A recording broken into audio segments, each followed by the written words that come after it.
Greetings and welcome to In Depth. I'm Dike Rostant. Now, one thing with us in Trinidad and Tobago, we like to chat. We have mouth, we love to talk. But one of the things that has been on our lips of recent is enabling a digital society. To speak about that a little more, we have Deputy National Chief Digital Officer of the Ministry of Digital Transformation, Wayne Nakhid. He joins us now.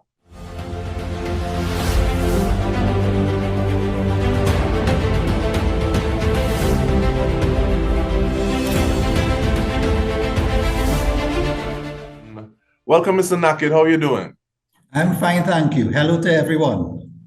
And I'm really happy to have this conversation because we hear that the ministry's work is divided under three pillars. I want to ask what those pillars are and how they influence the national digital transformation strategy that is in train. Okay. So as you mentioned, DK, there are three key strategic pillars. The first pillar that I'm going to talk about is what we refer to as the digital society. Within this pillar, we want to ensure that no one is left behind. Whether you are an elderly person, whether you are a person with visual impairment, hearing impairments, or you may be physically challenged, you may be a disenfranchised youth. We want to ensure that you have access to technology. And why do we want you to have access to technology? Because the government's plan is to put more and more services online.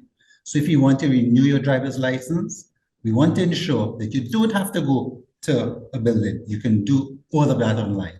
If you want to file your taxes and pay your taxes online, that's what we want. We don't want you actually to go to a physical building. So in order to ensure that, we need to be able to ensure that every single citizen and resident of Trinidad and Tobago is comfortable using the technology to access services. So that's our digital society pillar. The next pillar is what we refer to as the digital economy.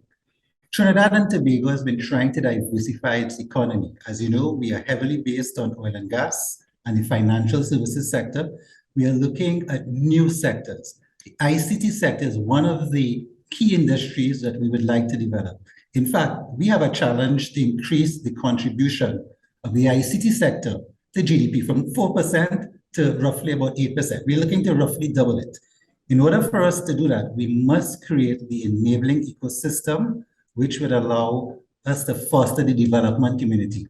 You know, we have a saying here, DK, in the ministry, made in Trinidad and Tobago, by Trinidad and Tobago, for Trinidad and Tobago and the world. We want to ensure that our individual developers, our micro, small development shops have access to the tools whereby they can start developing applications for Trinidad and Tobago within the public sector as well as the private sector. And in turn, we can now sell those applications regionally as well as internationally. So we want to ensure that we've developed that ecosystem and really nurture and develop niche skills within the ICT sector that we can now export to the world. And the third pillar is what we refer to as the digital government. This is the foundation of all our ICT development. So the government needs to have a safe, reliable, secure infrastructure. And this will be the network infrastructure as well as a data center infrastructure. If we're going to be developing all of these applications and using all of these tools, and let's say, for example, a ministry may be looking at a financial management system under the Ministry of Finance, the Ministry of Social Development and Family Services. They're looking at a social services management information system. So we are looking at providing the infrastructure whereby we can have those applications stored as well as integrated so we can start sharing information. Because one of the key things that we want to do here, DK, and the reason why we have these three strategic pillars is that we must be able to share information across ministries, departments, and agencies. Gone are the days where a person will go into one ministry and then be told, by the way, you have to go to this other department or agency. You now have to leave and probably come back the next day. We want to ensure that all MDAs are connected and they can share information. So that's where we would like to go to, and it must be done in a safe, secure environment. And I'm really glad that you've spoken about the safe and secure environment, but are any of those pillars a little taller than the other? Do you look at all of them the same way? Are they given equal weighting? How do you treat with them? All three pillars are key. In fact, I would say they're all priority number one. So what we intend to do is that we don't have a priority one, two, or three. We bring them all across the finish line together. They are key components in our national digital transformation strategy. We have some working groups, technical working groups, as we call them, that are focused on each one of these pillars. We have some great people from within the public sector, the private sector, from international organizations who are helping us develop it. So all of them are key. Now, again, it depends on who you speak to. I guess if we were to talk to the Minister of Finance, he would say that digital economy might be the most important pillar, because if we can contribute and expand our GDP, it augurs well for the society in terms of the higher standard of living. I guess we will see less crime. So yes, it depends on who you talk to, but from the ministry's perspective, all three are priority number one. And I think we are in a age and time and climb where there's so many incremental steps that need to be dovetailed and happen at the same time. But one of the things that you were speaking about, and I want to go back to it a little bit, we have about 3 minutes on this side of the conversation, is, I mean, there are many buzzwords and people hear the terms digital society, they hear ICT, or they hear access for all. I'm glad that you already started to detail, and can you go a little further into it? Because sometimes there may be Wi-Fi in a maxi, but someone doesn't have the device to access that. So when you say digital access and access for all, what do you mean? Okay, so when I look at digital access and access for all, we want to ensure that no matter where you are in Trinidad and Tobago, that you have access to broadband capabilities. The Minister of Finance in his last budget speech mentioned or declared broadband as a public good. It must come pervasive like electricity as well as water. It's seen as the next utility. So many of the ISPs, they have run broadband capabilities to many districts throughout Trinidad and Tobago. But Dike, I can give you an example. We have broadband capabilities into, let's say, a rural district, which has about 50 households. But within those 50 households, maybe only 4 people have a computer or a tablet. Maybe 10 or 15 others may have access to a smartphone. That is not going to help that rural district. What we at the ministry are doing, we are taking a holistic approach to this. Not only are we looking at the broadband capabilities, but we want to ensure that the district or that rural community has access to a technology. It is affordable. So they can all have, let's say, for example, a smartphone, they can have a computer, a laptop.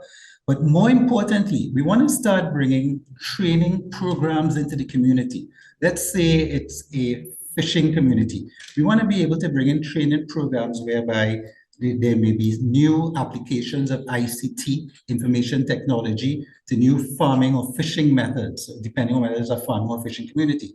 So we want to bring in the training aspect into the community. We want to bring in the technology, making sure that everyone has access to affordable broadband capabilities, affordable technology. So that's where we look at it from an ICTs for all perspective.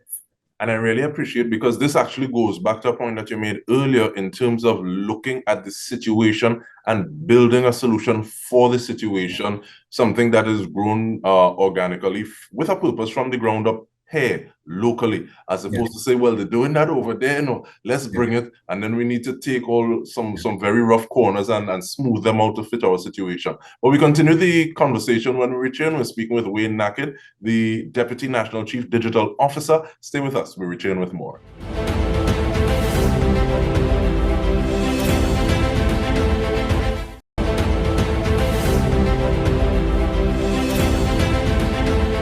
Welcome back. We are speaking with the Deputy National Chief Digital Officer out of the Ministry of Digital Transformation, Wayne Nakhid. Really interesting conversation. And there are some projects that you started to speak about already, Mr. Nakhid. So broadband in underserved rural areas, digital skills development, so those training programs, ICT access centers, and talk to me a little bit about those ICT access centers, please, because what you were just describing to me a little earlier before we took the break makes me think of what community centers can be with a bit of reimagining. In fact, it's interesting you mentioned about the community center. So yes, that ICT Access Center project actually started in 2014. I think it was referred to as the STAR TT projects. their Star TT projects at that point in time. And coming into this fiscal period, 2022, we had 6 access centers. There's one in Caranage, Kumana, Guayagari, Marak, Pinal, and Todd's Road. And what we are doing in these access centers, Dike, is that we have there are 3 components. There's a training room. So we have about 10 to 12, let's say, stations, workstations, where people from the community can come in and they can have access to training programs. In fact, we are encouraging agencies, whether it be Alta to use these training facilities, the ministry and other third-party organizations may want to run training programs geared towards that particular community. We also have a cyber cafe. So let's say, for example, I'm in secondary school and I have a research project to do, but I don't have access to a laptop. I can go into the cyber cafe and I can do my own research. Or if it is I'm looking to access some form of government service or private sector service, I can go into the cyber cafe and access those facilities there. What is great is that we have the center manned by people from the community. So we have a customer services representative, we have a network technician who is available at that access center, willing to support. We also have what we call the Wi-Fi patio. So if you have your own device, you can come into the center and you can have access to free Wi-Fi to whether or not you want to play some games, connect via WhatsApp, look at social media, or do say your research projects. Now, this can only be done through partnerships. Our ministry is all about digital transformation and technology. So working in partnership with the Ministry of Sport and Community Development, they have been most helpful. In fact, they are a key partner in this exercise, as well as we also have partnered with the likes of NALIS. We recently signed an MOU with YTEP to use their training facilities and also for them to conduct some of our training programs, as well as the Ministry of National Development. I always get them mixed up, Youth Development and National Service. So again, we are partnering with these organizations to help us set up what we refer to as these access centers. And recently, Dike, in fact, we just opened 3 new centers, one in Belmont, one in Lisa's Gardens, and one in Cayman in Maracas. My team right now is working feverishly because we plan to open up a center, I'm just trying to remember, in Tacarigua on Friday, and then we'll be opening up another center in Maraval. There are 3 other centers which are to be opened within the coming months. So we do have an aggressive time frame. We have a number of centers that we hope to open by the end of this month. I think in all, we're going to total about 22, 25 centers of these access centers we're going to have. And not to leave out Tobago. Tobago is key. We plan, in fact, to open an access center in Roxborough. And we are also targeting that side where with Bloody Bay, Castara, Palatuvi, with some access centers. So we are in discussions with the Tobago House of Assembly. Again, the whole thing is to bring together the community, let the community drive it. We want the community, as I say, they are in community centers. We want the community to drive those programs. Tell us what it is they'd like to see, and we will bring those programs to the table. I'm really glad you're talking about having that community input, and that also reminds me of one of the partners that you would have itemized in terms of my DNS, the Ministry of Youth Development and National Security. Because the fact of the matter, Mr. Nakhid, many times policymakers have hair colors kind of like ours. There's a little salt in that pepper. So, but how does this strategy factor in the voices of younger individuals, those who would have grown up, who are going to parties with smartphones? I'm very glad that every time I went to a party a little while and the phones were dumb. So my thinking might be a little differently. The way that people say now, the younger generation, they're already thinking digitally. Are you all getting ideas, suggestions from them that would influence the strategy? I would like to say, Dike, that we need more of their participation in this strategy. I always maintain they understand the technology. My kids, it's amazing what they do. Whereas I'm accustomed with a laptop, they are very comfortable using their phones for research work. So we need to get those voices involved. So there are a number of ways in which they can get involved. They can contact us directly by going to the website. It's mdt.gov.tt. They can also send us an email. I think there's a transformtt@mdt.gov.tt. And I know for some of the older folks, they're more comfortable using the phone, but we also have access via social media. You can search under Digital Transformation Trinidad via Instagram, Facebook, Instagram and Facebook, I think, and Twitter. But we would like to hear the voices of our young people. They are key to the success of digital transformation. They understand the technology better than I would. They understand the trends that are coming. They pick it up much, much easier. So getting young people involved in digital transformation is key. It's very key to the success of our program. And that makes me think of the whole idea of transformation, Mr. Nakhid. And the ministry has said more than once that transformation or digital transformation is different to digitization or digitalization, where you have these inanimate things that are the subject or the focus. But transformation, individuals, persons are the focus. To you, though, who's the person that you see, that you envision when someone says digital transformation or the strategy that the ministry is coming up to? Was the first thing or the first person that pops up in your mind? Who are you doing this for? Right. So when I think of digital transformation, I think of a citizen-centric approach. Everything that we do is geared around the citizens, and I'm going to say also the residents, as well as visitors to Trinidad and Tobago, because it's really about enabling services and how do we transact with government in a manner that's easy, in a manner that's safe, in a manner that's secure. So it's all about a citizen-centric approach. So I look at it from the lens of what would be meaningful to myself. You and I, Dike, we are both citizens of Trinidad and Tobago. What would we like to see the government offer us? And not only the citizens, because we can't forget those hardworking public officers, the ones that are going to be using the technology, the applications to deliver the services. They need to feel comfortable with the technology that they're using, and that it will make their jobs more productive and easier to use. So when I think of digital transformation, it's all about re-engineering or transforming our citizens and public officers' expectations when it comes to services. And it's all about radically changing our culture. That's what I see digital transformation being, changing our culture. And that feels like wonderful closing statements, but let me give you 30 more seconds in terms of if you want to raise anything else that I haven't asked, but you just want to put out there. Thank you, Mr. Nakhid.